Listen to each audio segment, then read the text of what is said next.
Hello, and welcome back to another interrogation breakdown.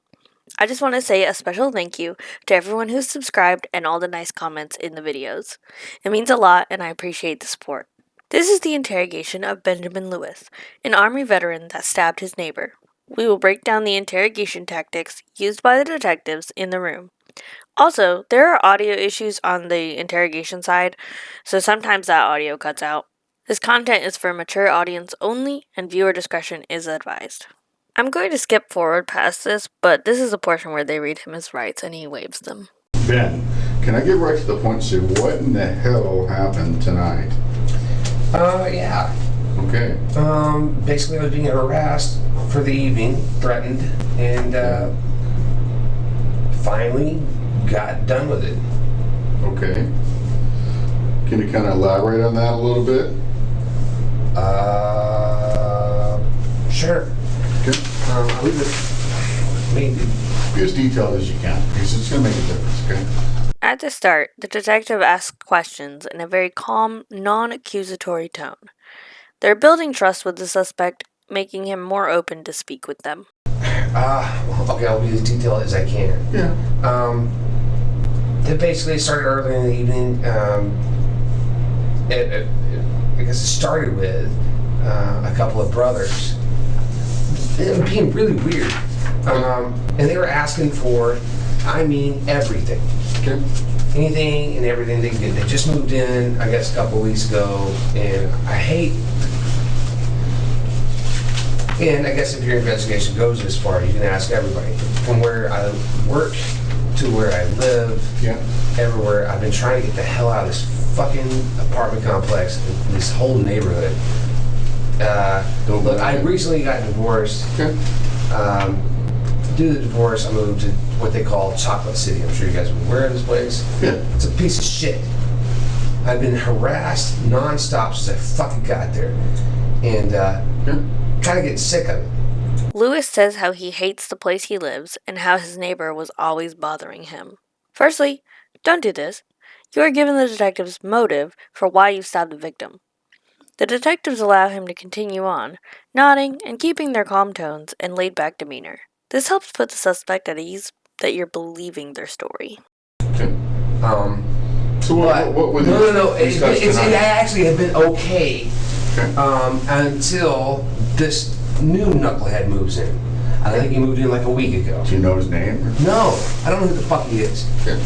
But he's asked for every fucking thing in the world. He asked for my Wi-Fi password. He asked for help. And by the way, if you go do your investigation, you're going to go fine. I helped him with his car. I helped him with his I pushed his car off. I went out there and tried to help him fucking fix his goddamn car. I did everything I could fucking do to help this fucking dude and his fucking brother. Girlfriend, they're going to whip my ass. Right out the gate after I've been trying to. Was that today? Or? Yeah, today. Okay. So I've been trying to help him. How long ago was that? What time did this I don't start happening? know. It was still light. Okay. So in the afternoon? Yeah. Later in the afternoon? Later in the afternoon. Later in the afternoon. Because I just dropped my kids off to the ex about. Trying to get the timeline down.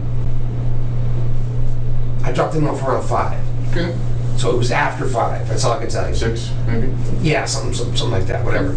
And it was basically harassment. He continued on. So now this dude's doing the dude is acting weird. We got so far as we involved the whole neighborhood. So I told What's weird? What's weird? I mean, threatening. They were fucking threatening me to the point where he hadn't come to the house and was making fucking trigger whatever symbols. Yeah, he's fucking threatening me. Okay. When Lewis motions like a pistol, the detective in red does the same. Mirroring the suspect's behavior or words is a tactic used to create a level of comfort with the suspect, as if you were friends. Alright? And he kept fucking threatening me all goddamn day. Okay. So, for a while. Okay. So then, right before the incident happens, he comes up again and fucking threatens me. Mm-hmm. And I was and you don't know this guy's name? No. I don't know who the fuck this guy is. I was doing everything I could to be nice to him. Ask again. If you go to the investigation, you're gonna go find. Look, I haven't had a problem with anybody in this fucking neighborhood. I go out of my way to help everybody in the fucking neighborhood. I try to be decent and nice. Yet again, it seems like another case of mistaking kindness for weakness. Mm-hmm. Lewis goes on about how he's been super nice to everyone in the neighborhood and he's being taken advantage of here, even though he's the one who just stabbed somebody. You know what I mean? Yeah. And I've been trying to fucking get out of this fucking neighborhood for forever, and then all of a sudden I'm just being threatened randomly for no fucking reason, even after I pushed the dude's cards off. And if you go back and look, even today, I had been going out of my fucking way to help this motherfucker all day. Okay. Even when... You don't even know this guy's name? No. I never have. You never asked him? And said, No, I don't. No, believe me, no. I don't have anything to do with most of these motherfuckers. If this money comes up to my window repeatedly and asks for help, I'll give you some help. You want your car jumped off? You need a little help with this? Like a cigarette, is that what happened today? I mean, yeah, I mean that's basically what's going on. It started with that shit, and then it just started getting weird. Like everything. He wants my Wi-Fi password. He wants the fucking key to my house. I don't know what the fuck he's asking for. Lewis continues to show disdain for his neighborhood and the person he stabbed, just adding more evidence to the motive. Then he's asking, getting threatening, and as time went on, more and more threatening for no reason. what specific threats do you think? Besides the... Like I said, the trigger thing, his brother saying something about whooping my ass. It was His brother tells your girlfriend he's... Yeah, as he's passing, his brother leaves, and just for no reason, I'm out there actually trying to help this motherfucker work on his car. Can you describe this guy? Skinny black dude. I mean, it's in apartment 9 or whatever, right across from us. B9 or A9? Yeah, whatever. Well, so I'm in A, so he's in B. Yeah. B9. Okay. So you say he's a black male, he's thin, tall, short, what? It says he's his brother. No, I mean, okay, but tall? Tall, yeah, I guess. Okay, tall. Taller than me. How tall are you? I'm 6'1". 6 foot. I'm 6 foot 6'1". So he's 6'3" or? 6'2", I don't know. Okay. Yeah. Okay. When Lewis mentioned the man is taller, the detective asks 6'3". This is a slight confrontation. Lewis gets snappy and goes, I don't know, 6'2". And the detective backs off and lowers his tone, saying, okay. This eases Lewis back down, because he feels like he's being believed again, and he lets out a much less angry, yeah. The continuous cycle of confrontation and then friendliness is likely to wear suspects out mentally over time. All right. With the sniffles, bad. Mm-hmm. All right. Bad case of sniffles. Lewis adds even more to the motive for the detectives, calling the victim a MFer more than once. He also tears at the character of the victim, saying he had a bad case of the sniffles, implying drug addiction. This is to make the suspect out to be worse in the detective's eyes, to make the story of how he was being harassed make sense. Lewis wants the detectives to think he was just defending himself from these criminals, so he can just drop the case. The detectives continue with their soft okays. It's like his fucking brother. Mm-hmm. You know, shouldn't, and she kept, my girlfriend kept telling me all night, man, don't mess with these dudes, don't help them, don't do anything. Right. They kept coming over, they kept coming over, they kept coming over. Just to you? Just to your house? Yeah, apparently, yeah. Okay. Yeah, John, the guy upstairs, he didn't want to have nothing to do with them. Great. All right. And now I get it. Now I kind of get why nobody wanted to have anything to do with them. And I kind of really get. So you think they were trying to hustle you for something? And I don't know what the hell they were doing, dude. I mean, that's the thing.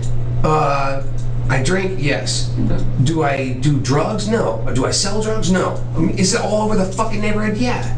I don't know what the fuck they were trying to get. They were trying to case. It looked like they were trying to case the fucking house out. They were doing every shady bullshit that you could possibly ask out of somebody to do. Okay. The whole fucking time. And all I was trying to do was trying to give them a hand because I was in a good mood because we had a good day. We went up to Dash Point. I'm in alcohol treatment. Did my alcohol treatment. Went to Dash Point. Made fucking sand castles. Had dinner. Bought my kids Minecraft for Xbox One. $20. We were having a good fucking day. These assholes fucking would not stop. Okay. I mean, I'm telling you the fucking truth. You can go ask my kids, you can ask my girlfriend, you can ask everybody. I wasn't doing the fucking wrong. Okay. I wasn't doing nothing. So where it got? Because this dude would not fucking stop. Okay. He would not. Okay. So you tell them good night, and then how do you end up out there fucking with him in the parking lot. He comes To your window. my window in my apartment. Okay. We're minding our own business, Right. and he keeps coming. What's he saying? The last time he comes up to the window.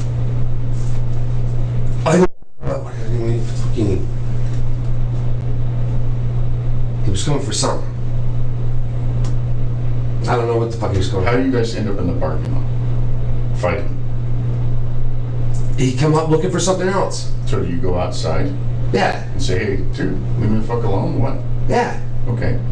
And, Got an attitude. okay, gets an attitude. You Yeah, guys start throwing down? yeah. Okay. You guys start throwing down.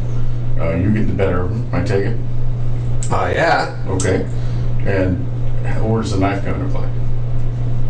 I don't even know anything about the knife. Okay, listen, we can go through that, okay? But you know I got that knife. Yeah, And a part of that knife is in him, okay? yeah, It's serious, man. You know that. I yeah. know you've been drinking, but you know, it's an Yeah, no, I get that. I it's get an all that. aggravated assault. So are you just gonna play crazy with me? Or listen, I respect you if you know you say, listen, I don't want to talk about the knife. Okay? You tell me that, I'm like, all right, fine. Okay? But don't bullshit me, okay? I'm not bullshitting you. Okay? So the dude got fucking stabbed. And Yeah. it appears you fucking stabbed him. Okay? So did you stab him? Yes or no? I was attacked. Did you stab him? Yes or no? I was attacked. Okay, you were in. It sounds like mutual combat initially, right? Dude attacked me all fucking. Basically, I was being harassed all day. Verbally, right? Yes. Okay, it gets physical. Yes. You guys fight, Yes. and you end up stabbing him. Is that correct? Yes. The detective keeps asking Lewis the same question until Lewis gives the response he wants, which is, yes, I stabbed him. The prosecution isn't going to play the entire interrogation, where the detectives ask 3 times before they get a yes. They're just going to show the part where he says yes. This repetition of the same question leads suspects to end up incriminating themselves further more often than not. Okay, you see, I can handle that. That's the truth, man. That's the truth. Okay, shit goes fucking wrong, you know. And in your mind, it is apparent to me, talking to you, that you're justified to yourself. Look here. Even the neighbor right beside me said these dudes are going to shoot me. Look at you. How long have you been doing this? Hey, look. I know. Hey, You know? and you live in fucking Chocolate City. I was threatened. Looking, I did fucking plenty of murders in Chocolate City. Look, man. And I know it's a shithole. I get that. Yeah, it's a fucking shithole. It is a shithole. And I was being threatened with my fucking life. I got it. And you're white. I get it. I got it. You know? You know the whole. Look, I got divorced. I couldn't get a fucking look. The whole situation was all fucked up to start with. Right. Made plenty of money. Fucking should have been able to get some other decent place. Got fucked getting in there to start with. Right. Got in there. Was only supposed to be, and then back. I would have been out of there this month. And these motherfuckers show up, and well, now it's all over. But yeah, it's over. I get that. But here's the thing. This is bullshit. Yeah. This is some racist horseshit. This is actually reverse racism. I was fucking attacked. When Lewis goes off on a tirade about the neighbor, the detective gets confrontational. Lewis goes back to his, I'm the victim of the attack defense, and the detective immediately goes back to being friendly and understanding, giving him reasons why he would be a victim, and Lewis eats it up. He immediately tells his life story, which lends more to building his mindset before the stabbing for the prosecution to use against him. And like I said, there's a reason for this, and you appeared in your own mind to be justified in your action. Absolutely. Okay. And But you talk to the fucking neighbors, Okay. even the neighbor brought out their gun All right, to shoot this dude with. Benjamin. Yeah. You need to give me your side of the story so that I can My side of the story is just document. exactly that. That's exactly it. Look, I was being harassed, threatened. Okay. Came outside. The detective says, Benjamin, in a tone that a parent would use. This causes Lewis to go on a tirade, and the detective goes back to the accepting okays. You can see the detective test the boundaries of confrontation several times, wearing Lewis down over time. The detective also uses this confrontation to fluster Lewis in order to get him to start talking about the knife again. This time, as they talk about the knife, Lewis starts to say or agree on where he could have got it from. Things got physical. Okay. Did you keep a knife on your person? Did you go get it from someplace? Did you bring it with you when you went outside? How did that happen? You know, I'm not even really sure. Okay. Because I thought it was in the car. Okay. What did that knife But apparently not. What did that knife look like? It's a steak knife. Oh, steak knife. Okay. All right. I haven't seen it, to be quite honest with you, but I know the boys got it, from out there. So, it's there. The detectives told him earlier they have recovered the knife, and whether or not they have doesn't matter. The detective easily gets the suspect to identify the weapon and its whereabouts leading up to the assault. Okay, so a steak knife. Is it something that you typically would have had in your house? Well, sure, it's a steak knife. Okay. Yeah, makes sense to me. All right, but would you put it in your back pocket when you went out there to talk this cat just to protect yourself? Do you think did that happen? Yeah, possibly. Yeah, The sure. detective feeds Lewis what he wants him to own up to. You put the knife in your back pocket. The detective raises his arms in a defensive, understanding pose and uses a higher pitch in his voice when saying, "For protection." This comes across as unbelievable that you wouldn't bring a knife for protection, and Lewis grabs onto this story, accepting it. This is the first part of building a case. Intent. Lewis brought a knife. It can be built that this crime was premeditated. How much you drank today, man? Not that much. Not that much? No, because I wouldn't have even started drinking until after I dropped off the kids. So what's that? What were you drinking? A beer. Beer? Just beer? Yeah. Okay, how many beers? Oh, jeez, I don't know, 6. Okay. When driving. Okay. I'm not accusing, I'm just asking, man. So Then what the are facts, detective moves on to the alcohol Lewis drank. Lewis admits to drinking 6 beers and immediately gets defensive, saying, "I wasn't driving," i.e., I'm not some criminal. The detective immediately tries to calm him, saying he wasn't being accusatory, he just needs the details. This is important because the suspect has admitted to having an alcohol issue earlier, so a confrontation on this front would likely destroy the trust completely between them. The detective knows when to confront and when to ease the suspect. Okay, so probably between 5 and 6, you had 6 beers, or an hour, or The detective asks, "You drink 6 beers in an hour?" with inflection, again meaning that's unbelievable. The detective is really just trying to pinpoint the timeline and how long it took for Lewis to attack the neighbor from the point when Lewis admitted he was being annoyed by the neighbor. This will lend to the case that Lewis was stewing and getting more drunk before attacking. Or was it a little later? Because, that timeline's a little funny there. Well, I don't even know what it is. Okay, well, I'm just trying to I get don't know what time it down. is now. We just started, it's like 2:06 now, or 2:05 in the morning. Jeez. What's Well, your time? yeah, so So, in a relatively short period of time, maybe 1 or 2 hours, you had 6 beers. Is that fair? Before the 2 or 3, something like that, yeah. Okay, Okay. So that's 5 and 8. So 3 hours, 4 hours? Okay, so 3-4 hours, you had 6 beers. Yeah.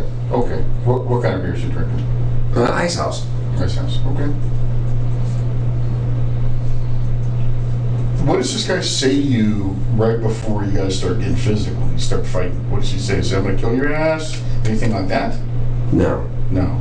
Does he just? I think it was about the Wi-Fi. The or his detective fucking gives car Lewis again. an out to accept that the victim threatened him before the altercation began, and Lewis admits he was not threatened before. What are you doing? Your entire defense is how the guy was harassing you, so you defended yourself. But now, you're saying the guy didn't actually harass you, and you just decided to fight him and bring a knife. Sorry, I was just so exacerbated by this, I just had to say something. Yeah, and he's pressing it, and we're like, "Fuck you, man. I don't know you nothing. What are you telling him? I mean, I don't know." Yeah, I mean, basically, yeah. That's basically what you're telling him. Yeah, you mentioned he had attitude. Yeah. He had the attitude. But what's he saying? Right. The whole thing was like him just fucking with me. And that's what you're kind of explaining to me is that, hey, dude's kind of fucking with you. He's asking for a lot of shit. You don't know this guy from anything. Yeah. He's still coming. here. Like I said, even the next door neighbor brought her gun out. You got a decent looking car, truck, or something? Or? I have a car and a truck. What do you got? Did have. What do you got? It's a piece of shit. It's a fucking 2001 Kia Sophia, and I got a 89 Ford F-250. Okay. But I'm City. Yeah, you're big money. Yeah. Okay. So he wants my fucking Wi-Fi password. He wants he wants fucking him and his brother both started this bullshit. I don't get the fuck, dude. I don't even fucking know anymore. I can't even explain it. You know. This is your opportunity, man. I'm just giving you an opportunity. Yeah, I'm just saying this is because bullshit. you probably won't have another opportunity. You know what I'm saying? That's why I'm telling you. Yeah. I mean, I'm giving you all the information I can give you, dude. All I'm saying is I got fucking harassed, fucking. Then you reached your limit, apparently. Oh yeah. Okay. And I had it with that fucking neighborhood anyway. Yeah. Because just before then, a couple weeks before that, it was Nene's boyfriend being all weird and shit. I guess he's in jail again. Okay. And then it was fucking somebody else being all weird as fuck. It's always somebody being weird as fuck in that goddamn neighborhood. There's heroin dealers, there's all this bullshit. Look, I don't do any of that shit, man. I just want to get the fuck out of there. That's all I ever wanted. Continues to accept Lewis's rants about the neighborhood and builds more motive for why Lewis snapped. His divorce, his money problems, his drinking issues. All ammunition for the prosecution. 6019 South Pine Street, in a nice little neighborhood, in a house with a detached garage, and my neighbor Bill, and we cleaned up the alleys, and things was cool. And before that, it was on Montgomery, and that was a nice place. Before that, it was off Berkshire, which is right off of Gravelly Lake, and it was a nice place. I've always lived in nice places. Never had to deal with this bullshit. The divorce got nasty. I lost a lot of money. Money got tight. Yeah, money got tight. Had to go live somewhere. I was living in my buddy's house off of Alder. But basically in his tool room. And I had to go fucking live somewhere. Okay. And because of how the divorce went, which was all fucked up, I had credit problems. Sure. So I took the first place I could fucking go. And there I went to fucking, and there I was. And I didn't really know I was going there, and I really didn't know that people are going to be like they were. You were in the military, right? Yes, I was. What'd you do? I was a medic. You were a medic? How long? 8 years. 8 years. So from, when'd you get out? 2011. So 03 to 2011? Yeah. Where were you at? What do you mean? You're all the whole time at JBLM or what? No. Here, Benning. Let's see, it was Iraq. Right. Got out, was working not as a ranger, but working at ranger school. Right. Mountain phase. Right. Did that for a while. Melania. Yeah. Nice. Yeah. Oh, Melania is nice. Yeah, I lived out in Suches, and it was nice. Yeah, it was. Yeah. So just Benning and JBLM? Yeah, and then back up there, back up here to Fort Lewis and got out. Right. Yeah. All right. Yeah. You got any diagnoses? Yeah. What do you got? PTSD. Yeah? Yeah. Getting treated at VA for that? Yeah. Anything else? Back and knee and Were you jumper? yeah, just everything hurts. Were you jumping in the Army though? No. No. Okay. I was a dirty leg.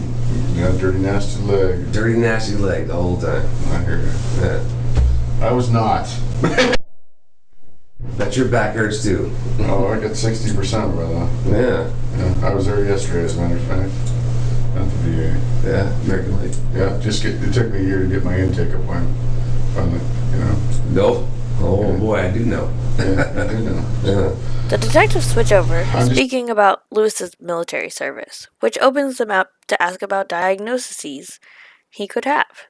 He admits to PTSD, and they chat about the VA, building some more friendly rapport.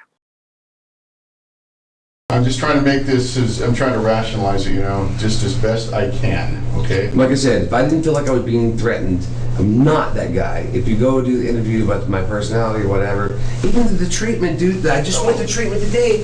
I was having a fantastic fucking day. I was being fucking attacked. I don't know how else to put it. I didn't just switch flip. I just want to make sure I'm getting the picture, man. So what I'm seeing is that you're going through the divorce, you're frustrated about having to live in fucking Chocolate City. It's kind of a high stress fucking environment. For 4 months. I was done with that. Yeah, I have a girlfriend. Things were actually going Lewis really says well. to talk to other people, and he was fine and did not switch a flip.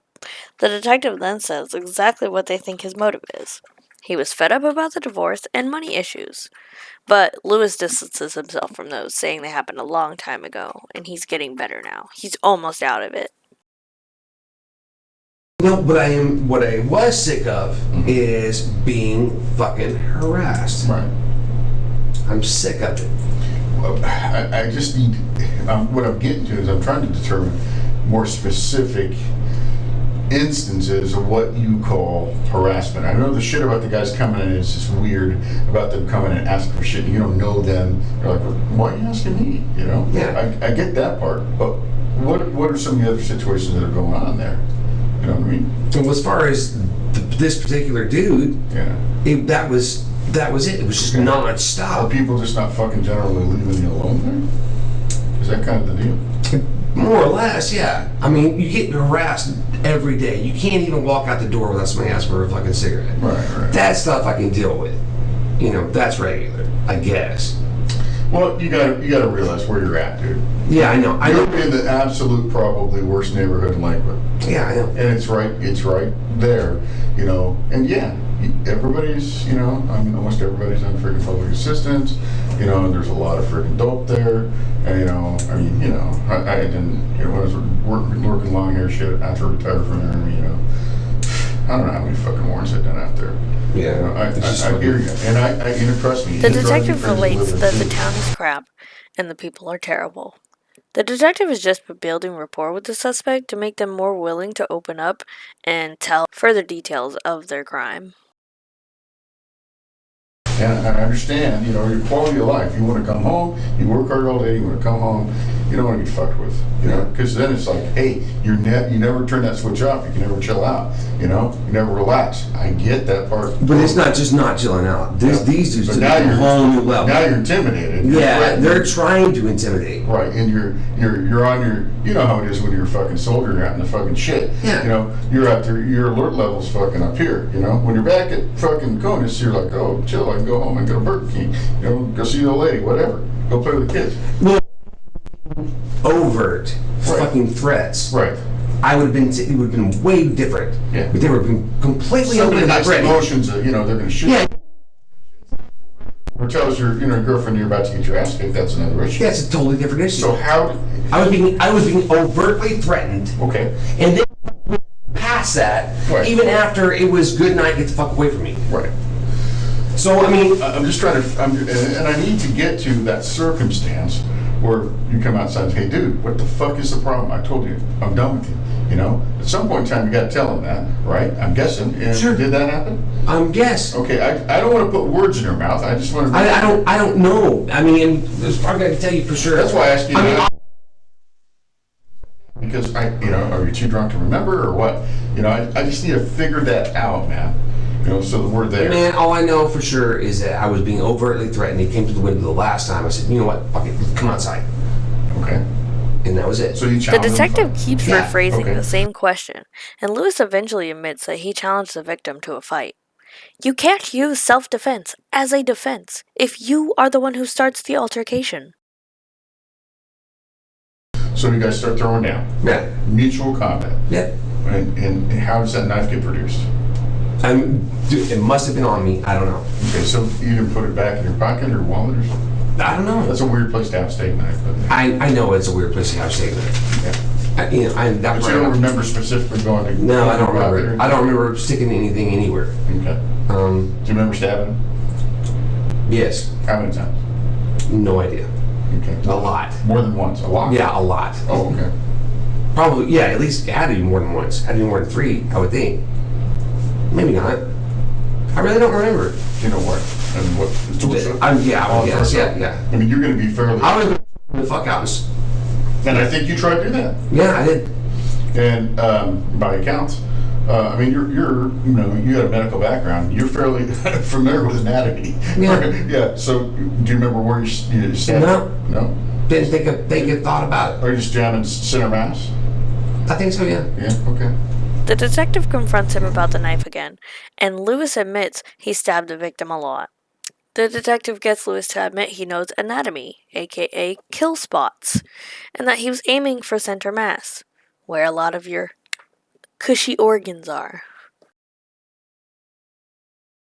No idea I was threatened. Okay. When he came to your window the last time and you went out and challenged him to a fight, was it just him? That I know of. Okay. Even though the girlfriend and I have been talking about his brother been showing up for a while. Okay. Because he was being acting really fucking shady. Both of them? Yeah.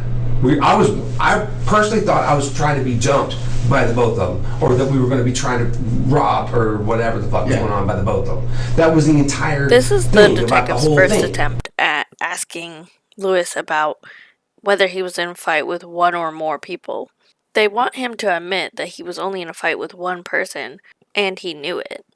They don't get him to explicitly say it this time, so listen up a few minutes later, they'll try again and they'll get him.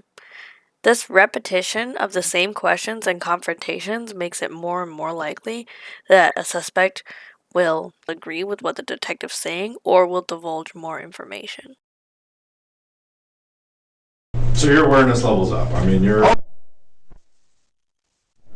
on the car and stuff. Yeah. No. Absolutely. In fact, she kept coming back out worried about that because the way they were being so shady, even when I was trying to fucking help them. And I was trying to be cool about the whole thing. And then, again, if you talk to the neighbors, you talk to everybody else, they're going to say the same thing. These dudes are being fucking assholes all fucking night. They started this thing up, and they have been fucking shady as fuck all goddamn night. You said how long have you been there? They just moved in? They just moved in. Wow. And the dude's like, I'm just got out of prison. And I was like, man, everybody here has got some kind of problem. It's like, I told him that. Right. And I'm trying to be cool with it. So, how long have you been there? A couple of weeks or what? 2 or 3 I have no idea for sure. I have no idea. Because I work. Right. But, dude, the way I work, I get up at, usually we're out the door about 4:30 in the morning. We're back by, just given traffic or whatever, maybe by 6 p.m. Well, right now I was working up in Mercer Island, or up in, so given traffic and everything, I work my ass off. Yeah. And I'm gone constantly. Right here. And that's why another reason where I really have a problem with this whole bullshit started by these knuckleheads. Because I'm gone all goddamn day, so now they're going to steal every fucking thing I try to buy. That's because you got a job and they... Yeah, I know. I'm very well aware of that. Yeah. It's fucking, the whole thing is bullshit. Anything else specific you need to tell me you want on the record about this incident, Ben?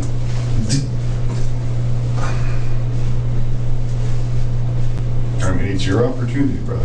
Hold on, I'm thinking. I don't know what to say other than these dudes were being incredibly threatening. But the assault is just between you and the one black male. Apparently it is. That is not necessarily what I thought was going on. It looked like a setup to me. It looked like a fucking... You anticipated having another person? Yes, fight? Okay. Okay. Absolutely. But you end up fighting The just detective one gets guy. Lewis to admit he only fought one person and wasn't under attack by more than one person. All of these questions are very important for the case that's going to happen later on, and determining the mindset of Lewis during the attack. He lives over there in A9 or something, or B9? Whatever, across the way. Okay. I'm thinking I think it's B9. Does his brother ever get in there? Yeah, his brother's there. Apparently Nobody's was there. ever tried to get in the mix when you guys are fighting? No, not that I'm aware of. Okay. All right. Now, I need to clarify this, too.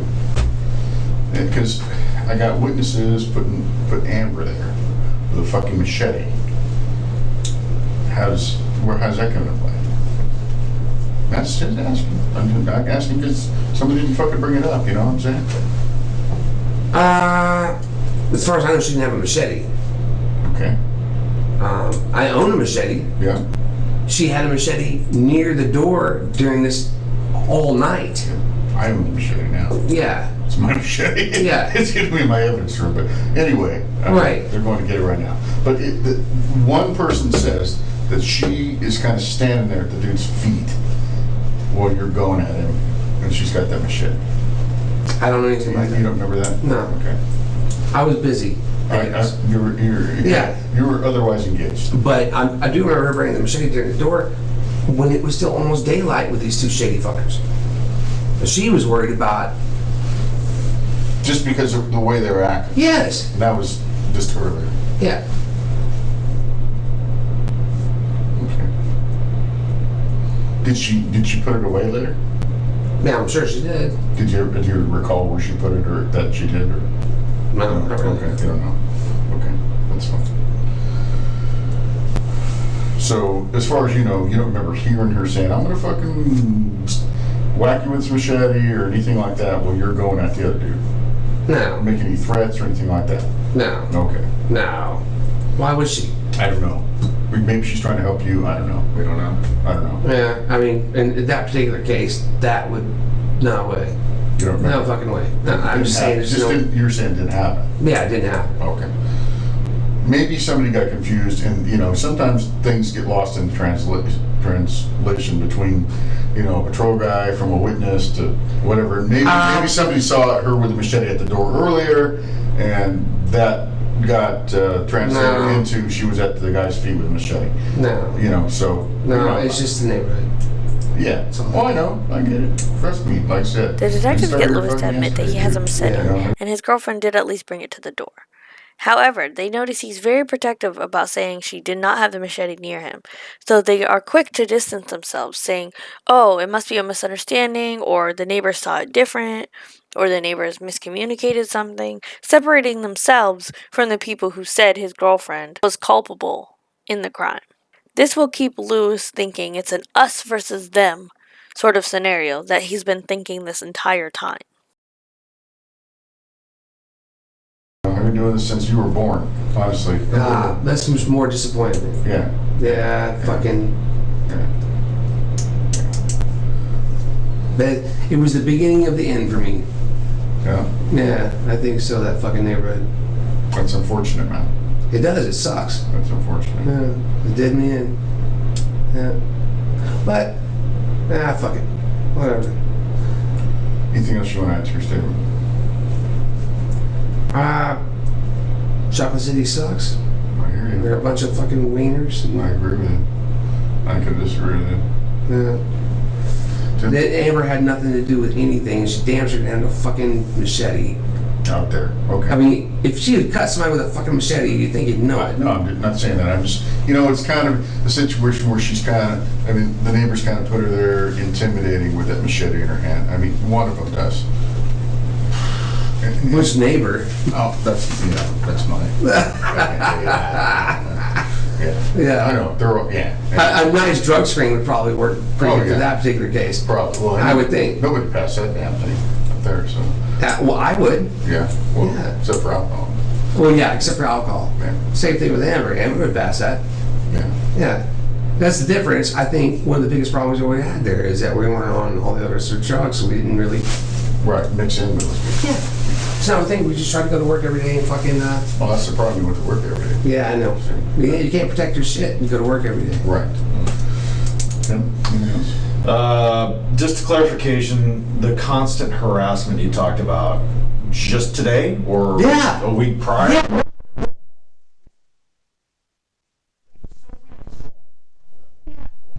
That was the weirdest thing. Him and his sniffy ass brother. I went out to take the garbage out like way earlier today. That's when it started. And I'm just taking the garbage out. Then throw the garbage out, and Sniffy's out there. Old tall, his brother, tall, skinny black dude, whatever the fuck. Just sniffing his ass off. He's got like the worst cold you ever seen. He says, "I'm just over here with my brother. Just want to make sure everything's cool." And I'm like, I'm throwing out my fucking garbage, right? And I don't know what the fuck he's talking about. I was like, "Hey man, we've been here 4 months." Well, let's see. Well, probably 3 months is more accurate, but I said I've been there 4 months. And then I was like, I haven't had any problems. This is a nice place. and then it starts. That's actually what starts The other entire detective fucking gets Lewis to thing. admit That that the frustration began earlier in the day, i.e., he had longer to stew. right there, and then they won't fucking stop. And now it's you know what it is. Is let's try to wipe people out. Let's try to get cigarettes. Let's try to get Wi-Fi. Yeah. Let's try to get fucking beer. Let's try to get this. Let's try to get that. And then it just fucking goes on nonstop. Fucking straight up standard bullshit that you know exactly what the fuck I'm talking about. Yeah. Just hustling. Yeah, nonstop. And then when we get pissed, and then they get pissed. Right. Now I'm starting to get fucking sideways looks and all this other bullshit because I'm like, hey, fuck this shit. Right. Right. And then it continues. And it just came to Because you can't a boiling fucking, point. they cannot fucking boundaries. Right.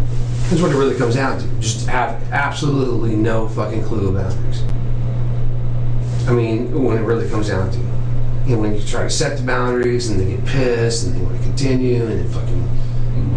It's just standard civilized horseshit that you think other people would totally understand and they just will not fucking get it. Not everybody grows up the same. Yeah, I understand that. I totally You understand get that from the Army, right? Yeah. You walked into that and said, well, that's a little different. You got guys from all over the place. Right. And it's the same way here, but, you got to understand, the element there is probably not like you or Tim or I grew up in at all. Right. Not at all. Because, if mom's a prostitute and, there's different dude in there every day, and the only way you're getting anything is by stealing it. That's your life, and that's your norm. That's your social norm. And you got. I'm not saying everybody there is like that, but you got a lot of people like that out there. And you come in there. Yeah, you have a little rough patch there, but you're holding down a job, you're doing your thing, and you're trying to do the right thing. Those two dynamics don't mix because they don't understand. The detective humanizes the people that Lewis is complaining about and painting in such a bad light. Lewis changes his tune and accepts this and says his trust was abused. He's not a bad person. He's not racist. He is the victim of reverse racism. That's all it is. And that's exactly what I was, more the longer conversation. And again, you know what? At one time, I did not believe that. Yeah, because you're trying to think the best of people. Yeah. Yeah, because that's why you're brought up, Yeah. And everybody tries to do that. But, then you get old and fucking cynical like me, and you're like, I don't trust anybody, So. Yeah, that's basically what happened. I never in my world would have thought any of this shit would have ever happened. This is not the way I came up. All right. And this is not Where'd you grow up at? Chattanooga, Tennessee. Chattanooga. It's a beautiful town. Yep. It's a nice place. None of this bullshit. Right. And there were black people there, white people there. Oh, sure. Little different dynamics there. Oh, yeah. Yeah. Yeah. This is bullshit. Man, I'd like to talk to you some more. And, if you want to talk to me again. I think we got the basic stuff down. I'm going to give you my cell. It'll come down from the jail. No crazy shit like that. Okay. But there it is. If your lawyer wants to come talk to me again and you have some more stuff to talk to me about, once things kind of, you clear your head and things, we'll talk some more. Okay? Okay. Fair enough? Yeah. Okay. Anything else you need from me, man? All right. Hey, thanks. All right, I do the best I can. You straight up with me. We got past the little thing about the knife. That's fine. I get that part. Nobody wants to admit to their guilt, but we kind of got to get there, man. Yeah, I mean, I get that, but I'm... Yeah. The detective What stays do you wanna friendly say? and cordial with the I- suspect and thanks him for his honesty so far, saying it's hard to own up to mistakes, and Lewis goes back to his story, and the detective spins the narrative of us versus them, aligning himself with Lewis on that point in order to build more trust. And clearly, I can see that. And I understand why, because, I've been in that situation where, fuck, I hated living where I was living, And it wasn't anything like Chocolate City, but, it's just the freaking environment. Because, like I said, when you go home, you want to, when do you want to fucking release? I didn't personally had a serious problem being threatened. Yeah. days is just not. It's not, and being a soldier, like, fuck, I don't take that bullshit for nothing. I put my goddamn life on the line, for this country. You don't need to fucking take shit from anybody, right? Kind of how I take it. It's kind of, yeah, but those people don't, they have no fucking perception of that. I get it. None at all. Trust me. Yeah. 21 years, 6 months, 2 days, man. I get it, but, and I hate to see you in this situation. I hate to be in the situation. I know you do. But I guess it's the way it's got to be. I keep, my hands are kind of tied with this. Yeah. Oh, I know. I knew as soon as it got wrapped up, I was like, well, it's a wrap for this old guy. But Well, fuck it. but there's some things we talked about here that are extenuation and mitigating circumstances, and that's why I want to. I know it seems like I'm pulling teeth with you on some things, but that's why I want you to make sure you tell me everything. And the background's important. And what happened today? The detective says he's trying to help figure out mitigating circumstances, and that's why he needs to know everything. This doesn't lead to more information, but Lewis again mentions a few people he talked to about the victim. It will come out, okay? So if there's anything It else, should. I would think the neighbors and stuff. Like I said, we talked to a bunch of people, and I wondering what the hell's going on with these two knuckleheads living across the way. A bunch, trying to figure out what you the said hell's the guy going just on. got out of prison or something happening with that. He's trying to get what he can get. And because I talked to Diane, John. There was a lot of people got talked to today about what. So who would you want me to talk to if I need to talk to some people out there? Rex, Diane? John? Yeah, you can talk to Rex. We You know asked. which unit numbers are in? Rex doesn't even live there anymore. But he used to be one of the maintenance guys. I've seen his ass. And then Dan's right across the street from us. Dan? And John, may not be John's name, I don't know. Okay. But I can tell you. Diane's like right next door, right? I think so, yeah. We talked to, like I said, we have been talking to a bunch of people today wondering what the fuck's going on with these guys, trying to figure out what the deal is, why in the hell they would be acting the way they're acting. It doesn't make any sense. Everybody was trying to help them. Well, excuse me, I was just doing nothing but trying to help them, doing nothing but being good to them. And they just got shadier and shadier and shadier and shadier. You know what? And that was the first time that's happened since I've been there. Most of the time, when you're good to people, Yeah. they're good back. I've never run into this shit before. And again, one of the reasons I was so fucking pissed off. Never ever in my life have I been just nothing but good to somebody and they just turn on me like that. It's all in your upbringing, man. Some people are just The detective spins the narrative that's of the way us they're versus running. them, I get it. aligning himself with Lewis. He does this because if Lewis has any more information he's willing to give, he's more likely to call and give it to them if they left off on a friendly interaction rather than a confrontational interaction. I get it. I knew that, and that's what Amber was saying the whole time. This is, these dudes are fucking They're not the dirty. same. Not the same environment. Benjamin Lewis pled guilty to 2 counts of second-degree assault and received 2 years in prison on August 25th of 2016. Like and subscribe for more interrogation breakdown and true crime videos to come. Also, put any suggestions in the comments below. Thanks and have a wonderful day.